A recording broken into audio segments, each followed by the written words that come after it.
Vous pensez tout connaître de Céline Dion? Saviez-vous alors que la chanteuse n'a pas été découverte par René Angélil, comme veut le faire croire le storytelling construit autour de l'histoire de la diva? Si est bien son défunt mari et manager qui a fait d'elle une star mondiale, elle avait toutefois confié le début de sa carrière à un autre homme.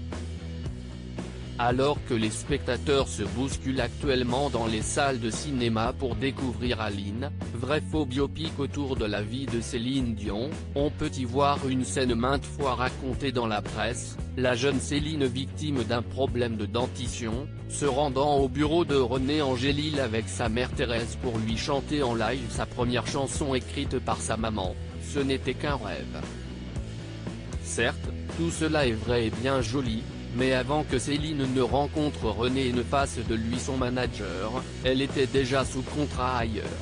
C'est au début des années 1980 que sa mère Thérèse prend en main la destinée de sa fille. Thérèse veut faire de Céline une star. Elle sait qu'elle en a l'étoffe, plus que tous ses frères et sœurs, musiciens confirmés. Cette ascension vers le star system ne peut être envisageable que si Céline Dion dispose d'un manager. En 1980, Thérèse décide de chercher activement ce mentor qui pourra propulser Céline de la scène enfumée du vieux baril, le bar familial, note de la rédaction, au spotlight des plus grandes scènes québécoises, relate le livre Céline Dion, Entre rêve et réalité de Loïc Tremblay. Lors d'un concours de rock organisé dans la région, son grand frère Michel invite Paul Lévesque, un agent de groupe canadien, et est le déclic, subjugué par la jeune fille de 12 ans qui avait repris Let's Get Physical d'Olivia Newton-John, il veut alors la signer. Une autre version relate qu'il aurait plutôt vu Céline un soir au vieux baril.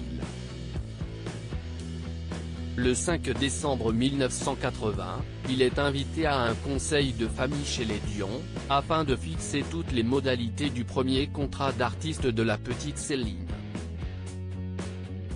Devenu l'agent de Céline, il se démène pour qu'elle enregistre des maquettes en studio, dont celle de Ce n'était qu'un rêve, qu'il envoie alors à René Angélil, producteur en charge de la carrière de Ginette Renault. Après 2 semaines sans nouvelles, Michel, le frère de Céline, réussit à avoir René au téléphone qui lui promet d'écouter la maquette. Tout le monde connaît la suite de la belle histoire. Un deal de courte durée entre Céline Dion et Paul Lévesque, le partenariat sera finalement très bref.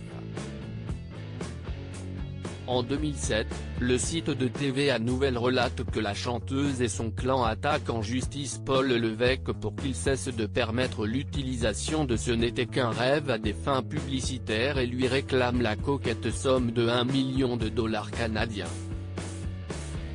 On découvre alors que le contrat de l'époque n'avait duré qu'un peu plus d'1 an. Selon les Dion, Paul Lévesque n'a plus aucun droit sur cette chanson, ayant cédé tous ses contrats de gérance et de production à René Angélil au début de 1982, relate le site. De l'aveu même de Céline Dion, qui évoque ce premier contrat dans sa biographie Ma vie, mon rêve, le feeling n'était jamais vraiment passé entre eux. Il y avait entre lui et nous une sorte d'incompatibilité culturelle qui, dès le début, a compliqué les choses, disait l'interprète de My Heart Will Go On. La diva expliquait par exemple que Paul Lévesque avait peur que son contrat d'âge soit annulé car elle manquait souvent l'école pour chanter dans des spectacles alors qu'elle n'avait que 12 ans. Il était ainsi allé jusqu'à envoyer une mise en demeure à ses parents pour les forcer à l'envoyer à l'école. On comprend en effet que le clan se soit rapidement passé de ses services. Devenu aux yeux du grand public, le découvreur de Céline Dion, le défunt René Angélil s'était appliqué à faire disparaître Paul Lévesque du tableau. Une attitude à se mettre en avant que lui avait déjà reproché Jean Beaune, son camarade du groupe Les Baronnets, dans lequel il chantait dans les années 1960. Dans les pages du livre Et Angélil créa Céline de Jean Beaunoyer, on peut lire qu'il a ostracisé Jean Beaune comme il le fera plus tard de Paul Lévesque, le premier manager de Céline Dion.